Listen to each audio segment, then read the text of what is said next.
This weekend, I spent 48 hours straight doing the most toxic chemicals in the party scene just to prove that I could fix the damage in 20 minutes. In this video, we're gonna go over my favorite practices that let me and others have a ton of fun out on the weekends without any of the negative side effects or morning after.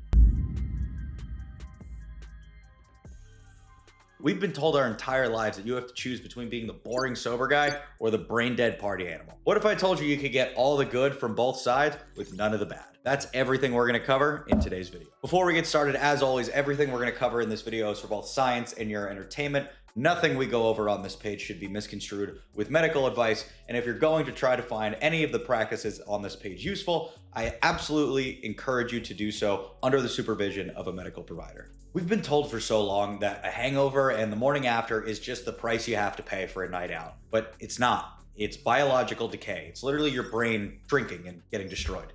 But what if I told you if you know the right chemistry, you can not only stop this damage from occurring, but you can use that altered state that you've put your brain into to actually increase your brain and body's output. As crazy as it sounds, you can use partying to make you a higher functioning human being. Now let's get one thing straight. I am not here to tell you not to drink. I am not here to tell you not to have fun. I am not here to tell you not to do anything that you want to do with your own free will. I am going to teach you, however, the most effective ways to do those things and still reap the benefits without experiencing much of the damage that comes from it. So me personally, if you know me, you know I was an alcoholic for a very long time, and not just the regular kind. The kind that went out 6 nights a week, not just to drink, but to black out, to get aggressively hammered to the point where I have no memory of what happened. Now, there's pretty much no positives that came from that time in my life, besides I was having a lot of fun, but I don't even remember it. But one of the only other positives that came out of it is I learned how to make my body high functioning while doing some of these terrible things to it. So probably the biggest thing I picked up is I wanted to keep an athletic physique when I'm still going out partying. I wanted to look good. I've always been into that. It's a really tricky line to walk to make sure your body looks and functions the way you want it to when you're actively destroying it every single day. But I learned a few tips and tricks. Let's start with alcohol. And we're gonna start specifically with the hangover and how to avoid that. The number one thing you can do to completely alleviate a hangover, everybody thinks it's dehydration. Everybody thinks you gotta chug these IV packs. Sure, that's helpful and you need water for this stuff to work. That's not the main thing. The main thing is glutathione. Glutathione is the body's master antioxidant. And most of what a hangover is, like I said, a lot of people think dehydration. It's actually free radicals, heavy metals, and toxins that are sitting in your liver and brain. That's most of what a hangover is. It's just your liver losing the fight to your body. Imagine your liver is now having to go 9 rounds with prime Mike Tyson because it's just getting haymaker after haymaker, beating the shit out of it. Glutathione is a bob, weave, and an uppercut, fight back. So when you go out drinking, alcohol has tons of toxins in it, especially when you're doing these mixed drinks. There's a lot of garbage that gets put through the liver. Now, if you don't do anything, those toxins are gonna sit in the liver. And the reason that when people are younger, they can go out and party and drink till 5 in the morning as much as they want and not feel anything the next day is because their glutathione stores are still active and full and able to fight the system off. Glutathione makes all of those toxins water soluble. That enough water, you can just excrete them from the body. That's why people have this misconception that you say, oh, if you drink more water, then you're gonna fix your hangover. Again, yes, that's part of it, but you need to make all of those toxins water soluble for that water to really work. That's glutathione's main function. You're gonna do the same thing to the brain and everywhere else in the body, but the main thing is gonna be in the liver. That's where it shines its brightest. Best time you can do that is if you can, do it as soon as you get back from the bar, or as soon as you get back from wherever you were that night. And you go to bed with that, that is gonna drastically cut down the time it takes for your body to reset and get back to normal processing. Because the longer you leave that gunk in there, the more it seeps in and the harder it is to get it out. Versus if you can get it right away, the whole process is a lot smoother. So I do this every time I go out. I get home, whatever time it is at night, and I fire up a needle and I do a quick shot of glutathione. Now, if I've got a guest at home, you can imagine how that goes over, but by the end of it, they usually think it's pretty funny. Number 2 to do night of before you go to bed is fish oil. I'm a huge proponent of fish oil, not just for alcohol, but for a lot of things. I'm a huge fan of fish oil because it is incredibly anti-inflammatory, which alcohol causes a drastic amount of inflammation. Another one I'm a big fan of for the time that you get back from the bar is alpha lipoic acid. This gets rid of that couch lock the next day where you're just unable to move. You just feel sickly because there's this almost impending doom feeling. Alpha lipoic acid is really good at dissolving that from the brain. So that one's another one to take at night before you go to bed. Now, if you want to be ultra proactive, for those of you overachievers, there is one thing you can do before you go out drinking, and that's take NAC, N-A-C. NAC is the precursor to glutathione, so that when you go home and later that night and do more of it, NAC is gonna make it really easy for that glutathione to build and store and work the way you want. All right, now we're in the next morning. So now it's Sunday morning, you went out all night, you did your pre-bedtime ritual. First thing you wanna do when you wake up, NAD+.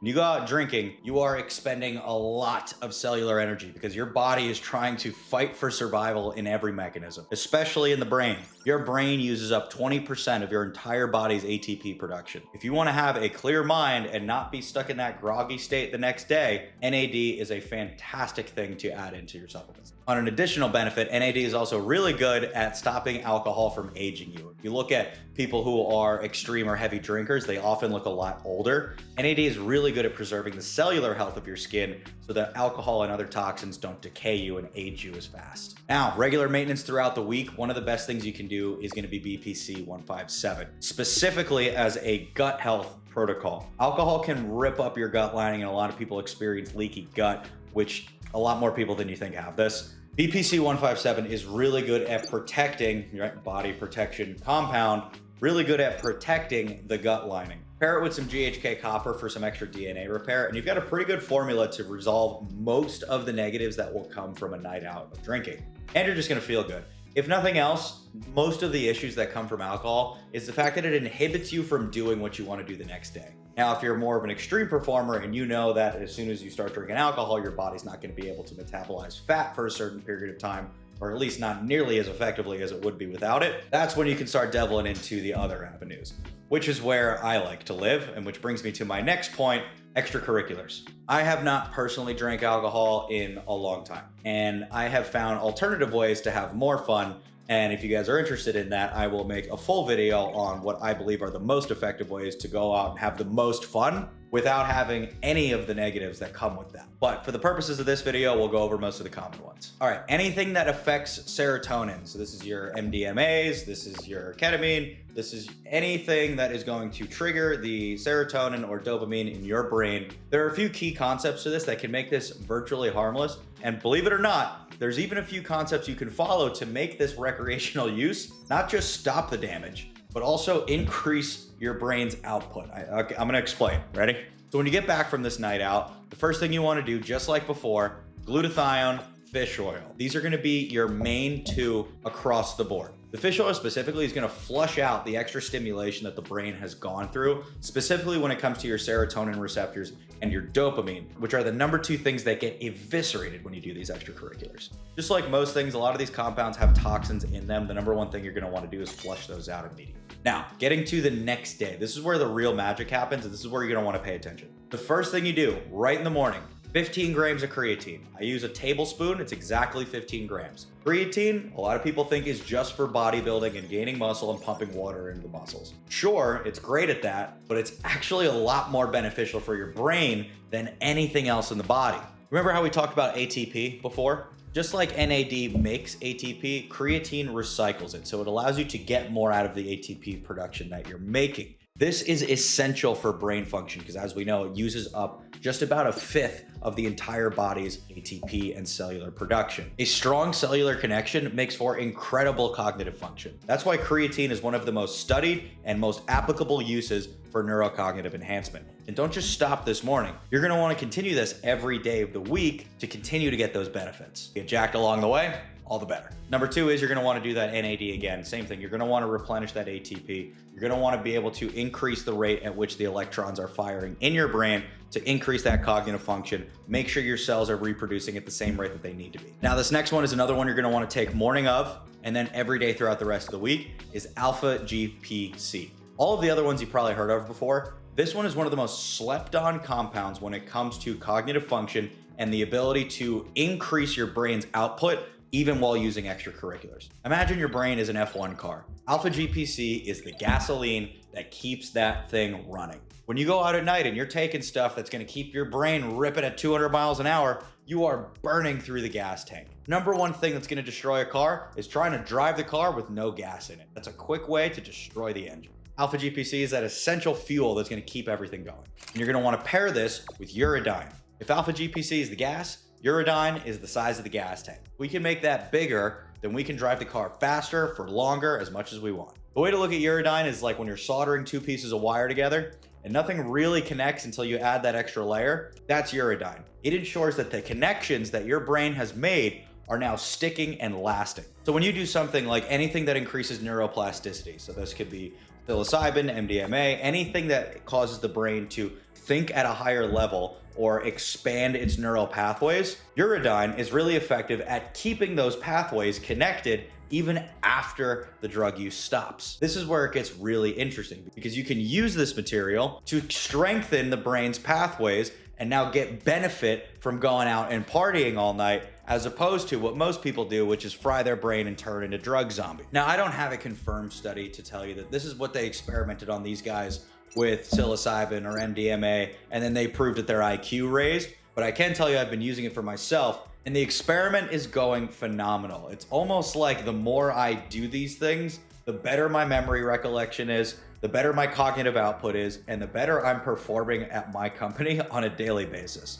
Now, who knows how long that lasts? Maybe I'm completely talking out of my rear end here, but from what I've seen and the way I understand these compounds and what their effects are on the body, this seems to be really promising work. Now, both of those compounds you're gonna wanna take throughout the week as well, but ensure that you do them the morning of. Because if you skip out on that one, then you're really kind of falling back into that category of I'm just burning my brain. The first area we want to look at is increasing BDNF, brain-derived nootropic factor. Now, if you watched our video on Cmax, you know that's exactly what that peptide is getting researched for, is increasing BDNF. The way that reacts to the brain in terms of output is it's almost like pathway armor. It's like strengthening all the new pathways that just got made, but putting titanium plates around them so they can never shift, bend, or break. This drastically cuts out any of that brain fry feeling we talk about, because now these neural pathways that have expanded, the problem is when you do too much of that and you keep pushing, everything collapses on itself and it ends up doing more harm than good. But if you can reinforce those pathways to add that layer of armor, now your pathways are expanded and they stay that way. That's the whole function of BDNF. Cmax has been studied and shown in a lot of clinical trials to be able to do exactly that. Another popular one is cerebrylacin. Both of these are going to be two of the most studied compounds right now at increasing BDNF. Then you move on to the second half of this protocol, which involves Selenk. Now, if you don't know what Selenk, it affects the GABA receptor in the brain, which is the same place your serotonin and dopamine come from. If you're going to go out and put it through the stress that you're going to by being out partying and doing some of this extra stuff, it's really important to modulate your GABA receptors. This is going to stabilize the serotonin system, so you don't have that burnt out feeling, but also so that you don't numb your brain to the point of retardation. Now, here's the cherry on top. This is the one that brings all of them together. And funny enough, it's another mushroom. Lion's mane mushroom. I'll tell you why this is so impactful. Everything we've talked about up to this point has been primarily about stopping the damage that gets caused from when you go out and party, but also a little bit on how you can use that to your benefit. Lion's mane is the real emphasis on how to use it to your benefit. So like we mentioned, BDNF is there to create those new pathways and keep them open. Lion's mane is going to ensure that all those new pathways have a light at the end of the tunnel and are actually going towards growth and connecting to a part of the brain that we can use. So it would kind of be like if I was a smuggler in the 1700s or something like that, and I wanted to build a tunnel from New York to Florida, and I wanted to smuggle Florida exports into New York. Well, if my tunnel doesn't have an exit in New York, and I'm just digging a hole through Florida and I can't go anywhere after that, then I've got all these great exports, but they're not getting to where they need to be. Lion's mane ensures that those connections actually happen and point A connects to point B so you can really use the benefit that you've created. Now, I know this can seem a little bit confusing at first, but I certainly don't recommend any recreational drug use for anybody on this page, nor do I condone the consumption of any sort of alcohol or anything that would be not in the best interest of your health. But what I am here to say is that for a lot of people, that is an unrealistic truth. For a lot of people, they want to be able to have fun and be healthy. And that's what my page is all about, is I go out and test these things on myself. I'm learning more and more every single day. I've got a whole next round of this protocol that I'm gonna try to see if I can do even better. But for a lot of you guys, you know, I track everything on my Whoop. I track my recovery, and I've seemed to have pretty much mastered getting above 80 or 90% every time I go out at night. So if you found this at all interesting and you want to see the next round of this series, make sure to hit that subscribe button, turn on post notifications, and we'll see you on the next one.